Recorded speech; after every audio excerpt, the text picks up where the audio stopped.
Isang fantastic at panalong hapon, our dear tuties. At muli, ako po si Tutor Leonard mula po sa SDO Olongapo City, kasama si Tutor Carl, ang inyong live na katuwang sa pag-aaral ng Economics or Araling Panlipunan 9. At syempre po, before we continue, nais po ating batiin ang mga kauna-unahang mga pumasok sa ating live session this afternoon. Andiyan po si Shia Ruby mula po sa Grade and Chrysanthemum from San Mariano National High School. Also si Harriet Lablore Casero mula naman po sa Ocampo National High School.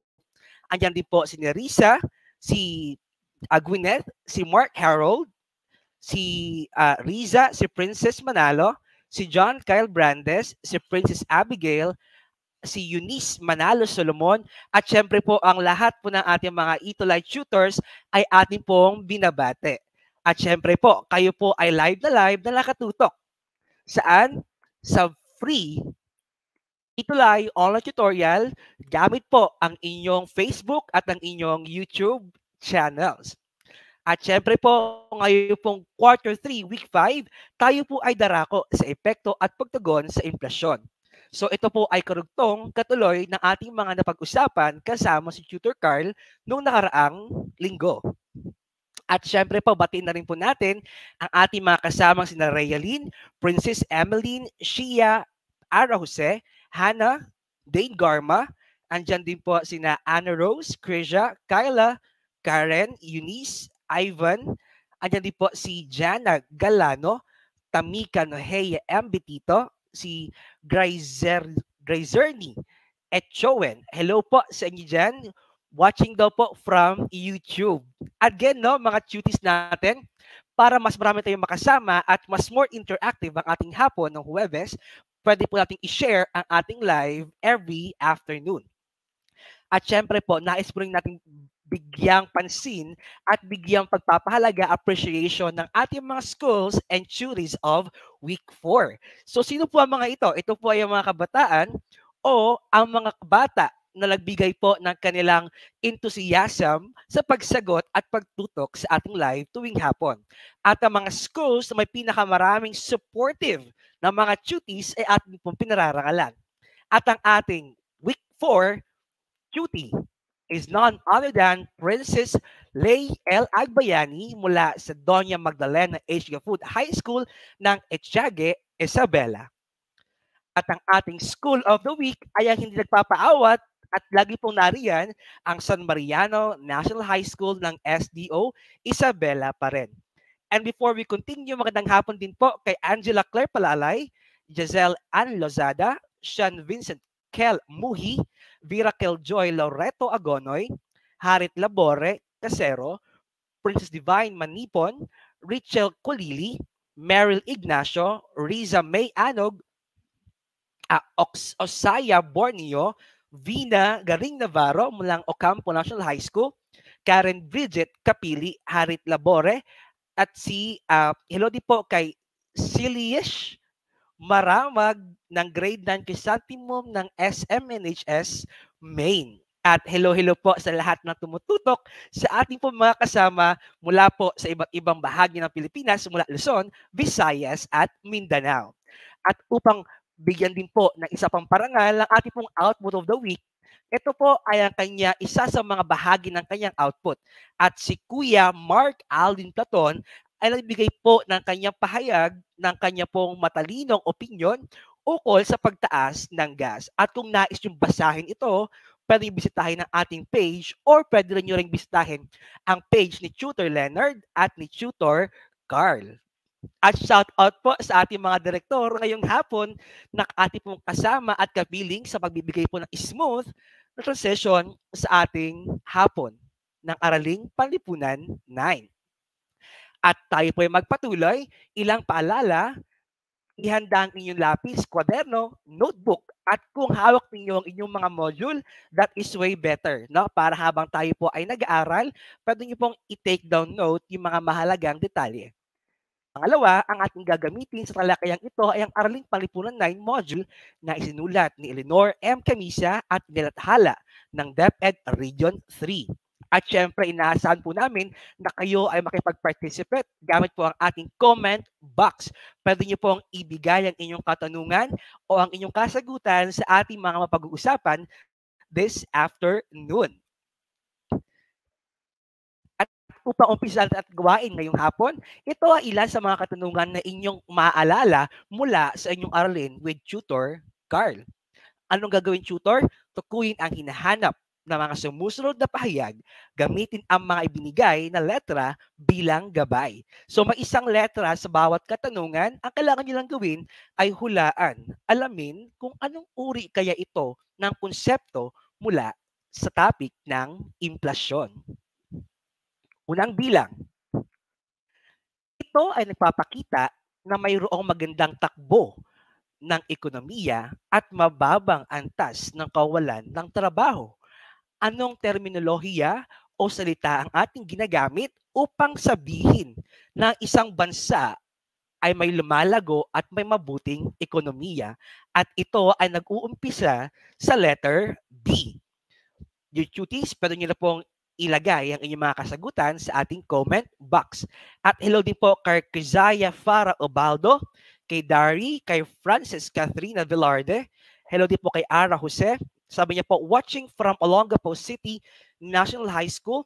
Ang teacher niya raw po ay si Ma'am Nimpa P. Domingo. Hello po, Ma'am Nimpa. Shout out po sa inyo sa may OC NHS. Hello din po kay Azel Cabasag. Good afternoon po. Watching from Alibadabad National High School.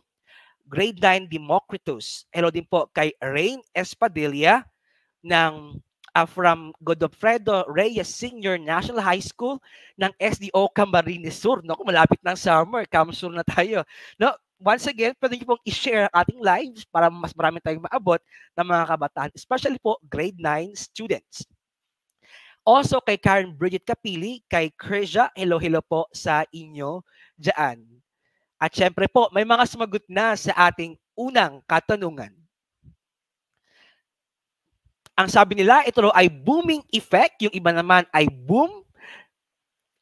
Ang tamang sagot for number 1 ay ang katagang boom or pwede ring booming effect. So once again, kapag when we talk about economics, when we say boom, ibig sabihin ito ang panahon na kung saan ang ekonomiya ay may magandang estado at merong mataas na employment or may mataas na level ng trabaho.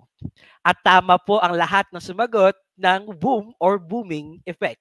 Before we continue, hello po kay Princess Joy Cadiente mula po sa may grade 9 Milky Way Listening and Learning from LFG Diamantina National High School, Cabanatuan East District, Diamantina, Cabanatuan, Isabela. At ilang paalala po, no? Make sure na kayo po ay hydrated dahil ang taas po ng humidity at mainit po. Opisyal na pong binuksan ng Pag-asa.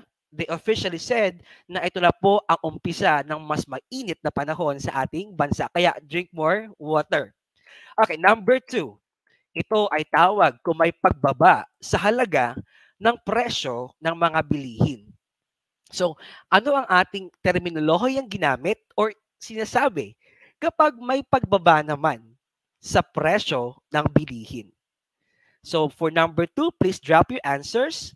Good afternoon po kay Mika Mercado. Hello Mika at hello po sa ating mga kasama this afternoon. Gaya po ni Princess Cadiente, Noveline Calasinao Julian, kay Ayla May Mejia Cadelinia. Andyan din po si Metchi at andyan din po si Jazel, si Ermely Madawi, Luis Gabriel Leacuna, Eunice Manalo Solomon, Mark Harold Cruzado, Joey Reyes Galano, Osia, Bornia Gwyneth Ordonez, Ermeline Madawi, Rayalyn Eliarde, Princess Manalo, kay Fatima Zaira Soriano Mayo. Hello po at magandang hapon sa ating lahat this afternoon. At for number 2, karamihan po na sagot nila ay demand. Baka kayo po ay nagkakamali sa inyong sagot ha. Pakinggang mabuti ang tanong. Ito ay tawag kung may pagbaba sa halaga ng presyo ng mga bilihin. At ang demand ay ating pong sinasabi, ito po ay ang porsyento or bilang naman ng ng produkto at serbisyong willing bilihin ang mga consumer. So tingin niyo ba demand ang tamang sagot sa number 2? Ayan, that is correct, no?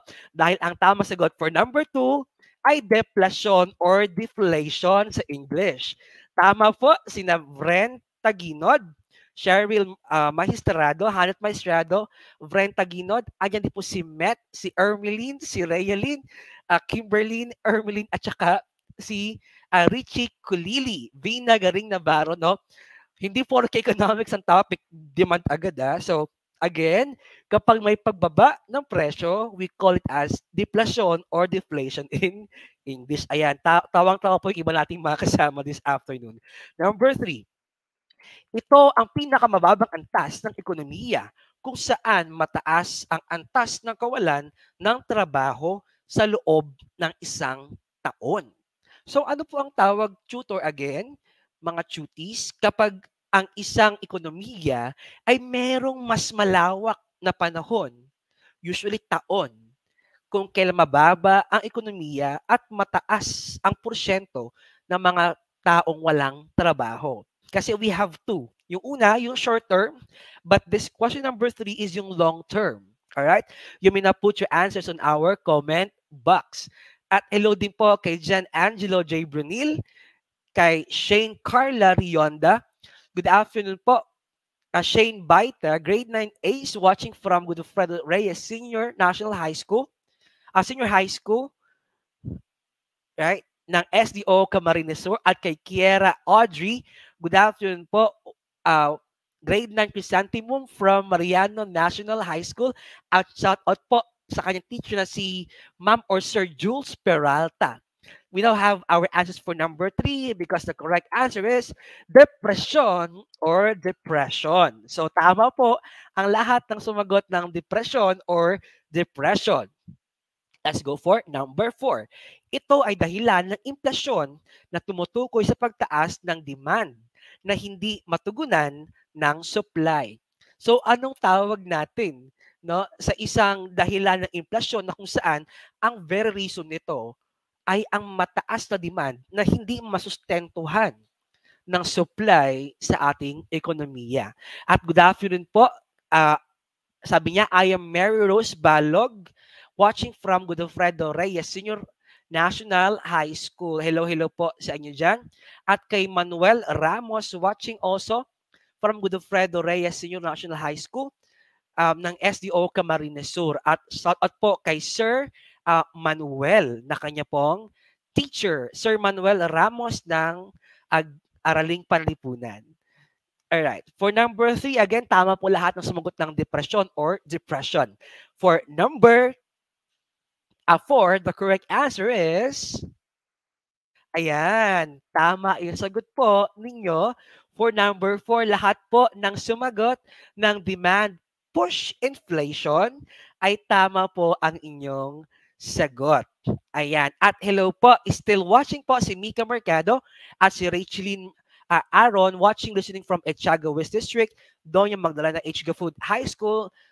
Hello, hello po sa inyo dyan. Ayan, for number 4 po, no, it is called again as demand push inflation.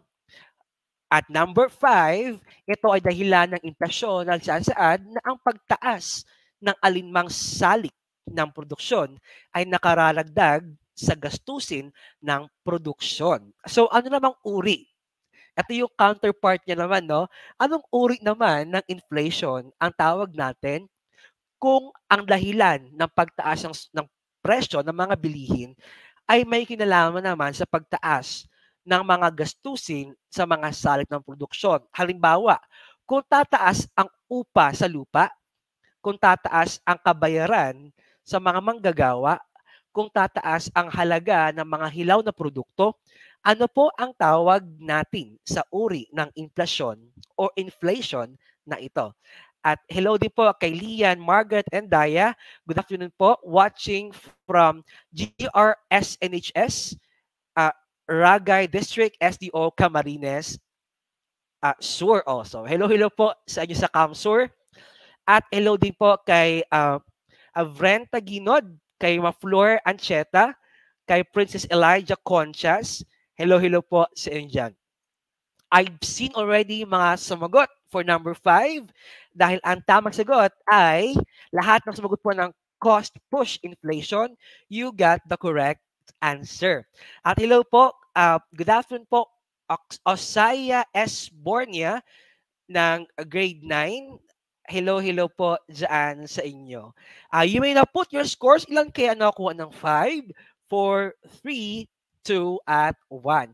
At huwag kayo mahiya magkaroon ng lower score dahil the reason kung bakit may debit itula is to help you learn more and to help you answer your modules. Ayan, hello din po sa kanya pong teacher na si Miss Gloria Tipones ng Ocampo National High School. Hello po, Ma'am Gloria Tipones, sa inyo dyan, sa inyo pong paaralan. Also kay Amartes Dagmil Demetrio, watching from Aduhali National High School, mula naman po sa Davao del Norte. Ang layo po ng inaabot ng ating live this afternoon. At congratulations po sa ating mga kasama na nakuha po ng 3, 4, 5, 2, at even ng 1. We will now proceed to learning our MEX mula po sa Quarter 3, Week 5 na natatalakay ang konsepto, dahilan, epekto at mga pagtugon dahil sa upang malutas ang mga suliraning kakibat ng inflasyon. So natapos na po ninyo ni Tutor Carl ang konsepto at dahilan, ngayon po ating pong bibigyang pansin ang epekto ng inflasyon. Ang sabi dito, usually kasi we think ng inflasyon ay isang bagay na sobrang masama at maaaring makakaapekto ng malala sa ating ekonomiya. But on the other side of it, ang inflasyon ay hindi lamang negatibo ang epekto. There are times ng inflasyon ay pinakikinabangan ng ilang mga tao. Ngunit ito rin ay maaaring makasama sa ilang mga sektor ng ekonomiya at sila ay ating kikilalanin ngayong hapon. Alright, at hello po sa mga nakakuha ng kanilang 4 out of 5 like ni Marjorie, ni Ivan Garo 3, Elika is 3 out of 5. Good afternoon po watching from Pulong, Buhangin, National High School, SDO Bulacan. At shout out po kay teacher niya po na si Mrs. Jocelyn M. Carpio. Also kay Janil Polit ng grade 9 SPJ Ocampo National High School at ng kanya po teacher si Ma'am Gloria. Also kay Hanel Magistrado, still watching po. Tutok lang po tayo dahil po ito na ang unang mga bahagi. Mga nakikinabang, ibig sabihin ito ay positibong epekto. So, Tutor Leonard, ibig sabihin kapag tumaas ang presyo ng bilihin, hindi lang masama ang maaaring mangyari? That is correct. There are instances and there are people na nakikinabang gaya ng una, mga umuutang. Number 2, mga negosyante. Number 3, mga speculators. At number 4 ay mga taong may tiyak o may ditiyak na kita. So ang apat na ito, ang mga nakikinabang o nakakatamasa ng positibong epekto ng pagtaas ng presyo ng mga bilihin. At hello din po, still watching, John Kyle Brandes. At hello din po kay Mark Harold Cruzado. Also kay Omania Joanna, kay Shara May Jean O. Wakiko ng grade 9, Santa Lucia National High School. Also kay good afternoon po kay Metchi Ann Matudan ng grade 9 SPJ ng Ocampo National High School at sa kanya pong teacher si Ma'am Gloria Tipones. Now, we will look at it.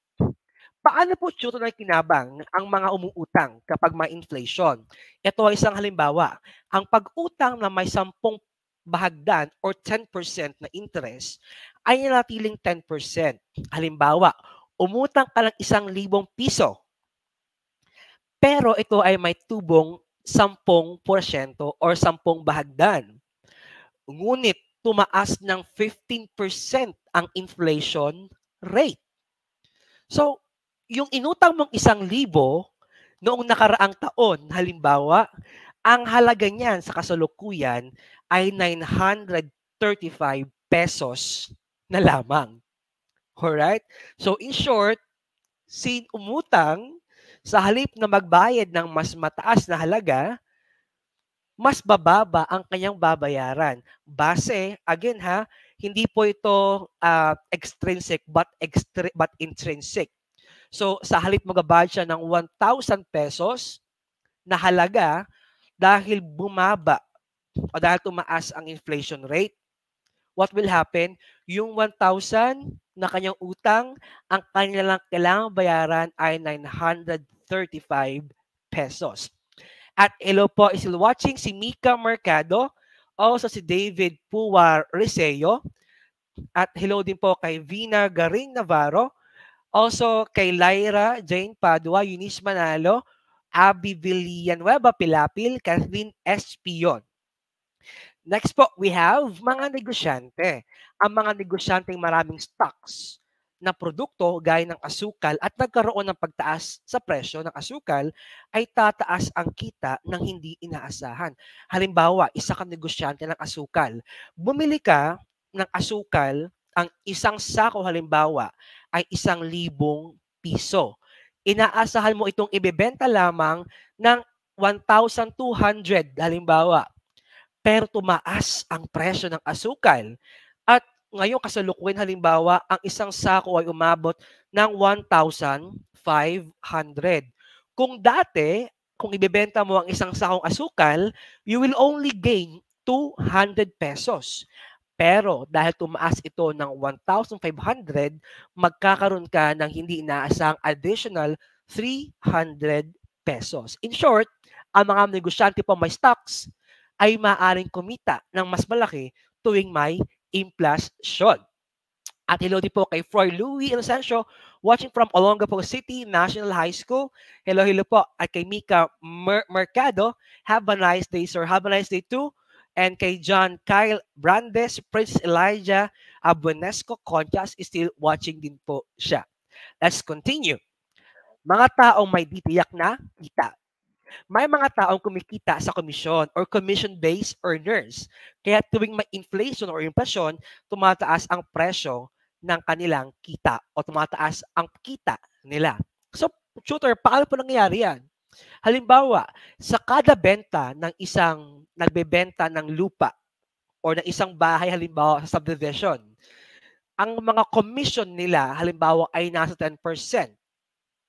Kung ang isang bahay ay 1,000,000 ang halaga, sa 10%, ilan kaya ang kanilang kikitain? Shoutout nga pala sa aming mga kasamahang teachers sa Barat National High School at syempre po sa aking principal na biniyagan po kami na gamitin ang kanyang opisina para po online tutorial this afternoon. So, halimbawa, 1,000,000 ang halaga ng isang bahay bilang isang commission-based na trabahador, kumikita ka halimbawa ng 10,000 kada bahay. What will happen kung tumaas ang presyo ng bahay ng 1.5 million? So mag-a-add ka naman ng another percentage, right? So kung 1% yon, what will happen? You will add another 5% mula sa pagtaas o pagtaas ng presyo ng bahay. Let's continue. Ngunit sa kabilang banda, hindi lang positibo ang maaaring bitbitin ng inflasyon sa atin. Meron din mga negatibo. Halimbawa, ang mga taong may tiyak na kita, mga taong nagpapautang, at mga taong nag-iimpok. Ito naman ngayon ang mga taong mas naapektuhan ng hindi positibong epekto ng inflasyon. At before we continue, hello po, good afternoon po, si Missy Milano ng grade 9, watching from Godofredo Reyes Senior High School, Senior National High School ng SDO Camarines, Sur, Jericho Bequilio Umaklap, good afternoon po also from SDO Camarines Sur, at hello din po kay Marjorie Pazais, watching also from Ocampo National High School. Watching from Ramon National High School, Dave Mark Eugenio. Hello, hello po sa inyo dyan. Also kay Princess Kim Moral, kay Kathleen Espion, John Angelo Brunil. At hello din po kay Mary Shane Balauro at kay Matt Chi. So tignan natin kung paano apektuhan naman ang mga taong may tiyak na kita. So, when we say tiyak na kita, ibig sabihin, ito yung mga taong merong sweldo na sigurado every 15 at 30. So, halimbawa, sumisweldo ka ng 10,000 kada isang buwan. Ngunit nagtaas ang presyo ng mga bilihin. Kung dati-rate, makakabili ka ng 10 kilong bigas, 2 kilo ng baboy, 2 kilo ng gulay, dahil tumaas ang presyo ng mga bilihin, maaring mas kumonte ang mabibili mo. Bakit, tutor? Dahil hindi naman nag-a-adjust ang salaries natin o sweldo o kita, depende sa inflasyon. Maliban kung tayo ay commission-based. Kaya unang mga tao na apektuhan ng negatibong epekto ng inflasyon ay ang mga taong may tiyak na kita. Sunod, mga taong nag-iimpok. Sila ay nalulugi kapag ang interes sa bangko ay maliit kaysa sa antas ng inflasyon. Halimbawa, nag-impok ka lang 10,000 sa bangko. Ang pangako ng bangko, bibigyan kanya ng 1%, isang bahagdan na kita kada taon. Ngunit, ang inflasyon ay pumalo ng 4.8% ng 2021. Yung kita mo sa bangkong 1%, ay hindi matatapatan ng 4.8. In short, lugi si nag-iimpok. Kaya sa economics, ang lagi po sinasabi, hindi daw po sa pag-iimpok kumikita ang tao. Kundi po saan? Kung hindi sa pagnenegosyo.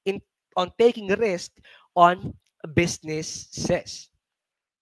Next po ay ang mga taong nagpapautang. Ayan na. Kung kanina panalo yung nangutang dahil pagtaas ng presyo, pagtaas ng inflasyon, bumaba yung halaga ng piso, no? Ngayon naman, on the other hand, may talo. At ang talo rito ay sinagpautang. Sila ay lugi o nalulugi sa 10% na interest sa pautang at binabayaran sila ng 1,000 pesos. Kasi yung 1,000 binayad sa kanila, ang halaga na lang yan ay 935 kung tumaas ang inflasyon ng 15%.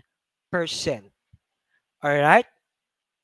At syempre po, before we continue, hello po sa ating mga bagong kasama at sa mga patuloy po na sumusuporta sa ating programa ngayong hapon. Andyan po, like gas po, sabi ni Mika Mercado, that is correct, no, anak, no? Unfortunately, kapag tumaas ang gas, lahat ng mga produkto at serbisyong may kinalaman o may gumagamit ng gas or transportation ay tataas. Kaya pansinin nyo, hindi lamang presyo ng gasolina, ng tangki ng gas ang tataas, pati ang pamasahe at ang iba pa mga produktong ini-import at in-export natin. At hello din po kay Chris Ashley Aguinilio, watching from Ocampo National High School. Also kay Harit Labore, still with us mula po umpisa. Kay Riza May Anog, pa-shoutout po kay Ma'am Rosalinda Gatan. Hello po Ma'am Rosalinda Gatan, shoutout po sa inyo mula kay Riza May Anog. At hello din po kay Ermeline Madawin, same po ang kanyang sinabi kanina with our previous duties. Sabi ni Mika Mercado, ang pogi mo, sir. Naku, maraming salamat, Mika, no? Dapat pogi tayo talaga in front of everyone. At hello po, lupa, sabi ni David Puwa Reseo, no? Ito ay mga uri naman ng mga commodities na hindi po nagbababa ang halaga. Sa halip, ito po ay pataas ng pataas. Alright? Let's now continue. At syempre po, tutor, paano po sinusukat, paano po nalalaman natin kung bumababa ang kakayahan ng piso na makabili? So kung inyong babalikan ng inyong Philippine history, no, mula sa panahon na na earlier than this, may mga panahon ng ating piso ay mas malaki ang kanyang nabibili. No, there are also times, pansinin nyo, mga cuties, kung kayo ay bumibili na noon pa at gumagamit na ng pera, ng salapi, dati iba ang quality ng salapi. Right? Noong mga panahon, especially panahon ng mga Amerikano, may maglabas sila ng salapi na ang kanilang piso siguro ganito kalaki. I have the collection sa bahay, di ko nadala. Ganito kalaki ang piso at yung pisong yan ay much more made out of silver. At may sinasabi, may kaugnayan ang ginagamit na materyales sa paggawa ng salapi sa kanyang kakayahang bumili. Sa kasalukuyan, pansinin nyo, yung ilan sa ating mga pisong barya ay dumidikit na sa magnet. Bakit? Dahil tayo ay gumagamit ng mas murang materyales sa pera. Bakit? Dahil sa kakayahan ng salapi, dapat ibinabatay natin ang mga materyales na ginagamit. Alright. Still watching po si Ivan Garo at si Janelle Polit. Hello din po kay Zaira Medjavillo. Watching from GRSNHS Ragay District, SDO Camarines Sur. Hello, hello po sa inyo sa Camsur. At hello din po kay Paul Rosales watching from uh, Godofredo Reyes Senior National High School ng Camarines Sur. Alright. We have four terms gagamitin. First is the purchasing power peso or PPP. Next is the price index or PI. We have three, the consumer price index or CPI. At syempre po, we have the inflation rate. Ito po ang ginagamit nating pangsukat sa pagbabago ng presyo. So, paano po ginagawa yan? Tutor, ito yan. Ang PPP or purchasing power of peso ay ginagamit upang masukat ang tunay na halaga ng piso sa kasalukuyang taon kumpara sa masihang taon. So, you mean, Tutor Leonard, nagbabago ang kakayahang bumili ng salapi? Yes, nagbabago po ang kakayahang bumili ng salapi. At ang perfect example dyan, when we go back to our Philippine history, is noong panahon ng mga Hapon sa Pilipinas. What happened there? Nagkaroon po tayo ng sobrang taas ng inflasyon. Hyperinflation. And what happened to our money? Nagwalan po halos ng halaga or kakayahang bumili ang ating pera. At tinawag po natin yang Mickey Mouse money. Imagine, kailangan mo ng isang sakong salapi noon upang bumili ng 1 kilong bigas. Alright, let's continue. Ang formula po niya ay PPP is equal to 1 over CPI of the current year times 100. Next po, we have the price index. Ito naman po yung average na presyo ng pangunahing produkto at serbisyo na ikukumpara sa isang batayang taon. So ano po ang kinukuha, Tutor Leonard? We get ang prices ng lahat ng mga pangunahing serbisyo. So hindi po lahat ng serbisyo at produkto ay kinukuha. Ang kinukuha po ay pangunahin lamang. The most necessities, ang pinakamahalagang ginagamit in the survival of the existence of the Filipinos. And then, kino-compare po yan natin sa nakaraang taon. Next, we have the Consumer Price Index or CPI. Sinusukat nito ang pagbabago sa halaga ng salapi gamit ang pagbabago sa pangkalahatang presyo ng mga bilihin mula sa batayang taon hanggang sa kasalukuyang taon. At ito po ay ginagamit din natin upang to find out ang ating bang pamumuhay ay mas nagiging mabuti or tayo ba ay mas naghihirap. At syempre po, ang huli po, we have the CPI formula. We have the KP-KT over KPBT times 100. Yan po ay kabuang presyo ng kasulukuyang taon over kabuang presyo ng basihang taon or year basis or base year. Next one, we have the inflation rate. Ito po ay ang antas ng inflasyon, which means it is computed in percentage. Para po saan? Upang malaman ang pagbabago ng Consumer Price Index sa kasalukuyang taon kumpara sa nakaraang taon. And with this, malalaman natin at ginagamit ito ng gobyerno, ng mga negosyante at ng mga taong merong pinapasweldo upang malaman kung gaano ba dapat kataas ang ini-increase ng sweldo ng mga nagtatrabaho o trabahador. So, isa sa mga gamit ng pagsukat ng inflation rate ay upang malaman ng gobyerno, ng mga negosyante, business entities, at ng ibang nagpapasweldo kung gaano ba dapat nila itaas o ibaba kung may deflasyon ang sweldo ng kanilang mga taong pinapasweldo. At maraming salamat po kay Josephine Cesar watching po from Ocampo High School. Also kay Princess Elijah Buensusesco, Conchas, Nicole Marcelino, Reynalyn Degolio, also kay Laika Ramirez. Andiyan pa rin po si Osaya Bornia, si Vina Garing, Angela Peña, Mark Harold Cruzado still watching po, Annalise Frias, Kathleen Espino, Mechi, Charlene Esteban, Vina Garing, Navarro. Thank you po sa inyong pagtutok pa rin in our live this afternoon. At syempre po, ang ating formula is IR. Inflation rate is equal to CPI ng kasalukuyang taon minus CPI ng nakaraang taon over CPI ng nakaraang taon times 100. Because we get the percentage. No po? At hello po, watching and listening still from ONHS, SDO Camarines Sur, Ivan Garo, Maflor Ancheta, also kay Richard Kulili. Hello po sir, still watching from Ocampo National High School. Still watching tutor, sabi ni Shia Ruby at David Puwaresio at John Kyle Brandes and Brent Taguino. Doon nakakataba po ng puso na you are still with us up to the end of the session. At para po sukatin itong ating mga natutunan ng ating gawain this afternoon, ating pong gawin ang NP or NB. Ano pong gagawin? Basahing maigi ang mga sumusunod o pakinggan from Tutor Leonard. Isulat sa iyong sagutang papel ang NP kung ang mga sumusunod ay naaapektuhan at NB naman kung nakikinabang. So, we will write po yung NB kapag nakikinabang, NP naman po kapag naaapektuhan. Alright. So, hello din po kay Lester Buenaobra, Mark Harold, Ermeline, kay Janelle at kay Eunice Malona Solomon. Also kay Nicole Marciliana, Mary Shane Balauro. Hello po sa inyo dyan. At ayan, kay Eunice Manalo Salomon. Alright. Now, tignan po natin. So, ang gagawin lang po ay ilagay ang NB or NP.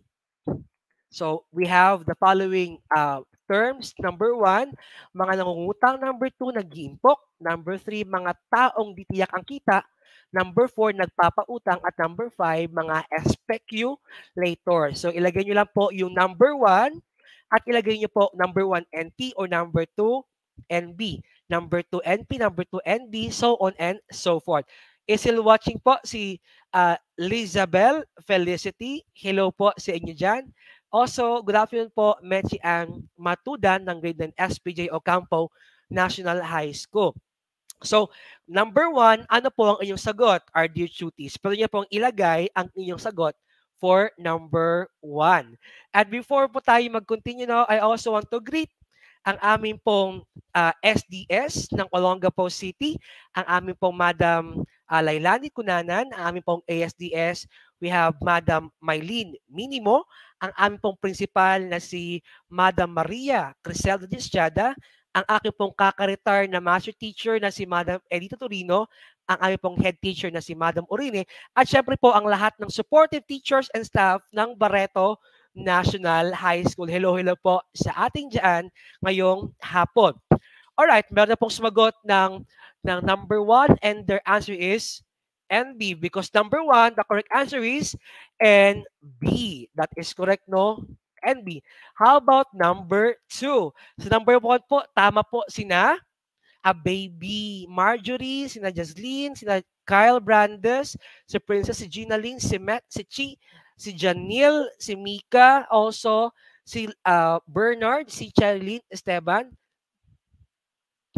also si Angeline, John Brunil, si Arose, si Shia, at si Christine Acer ay tama for number 1.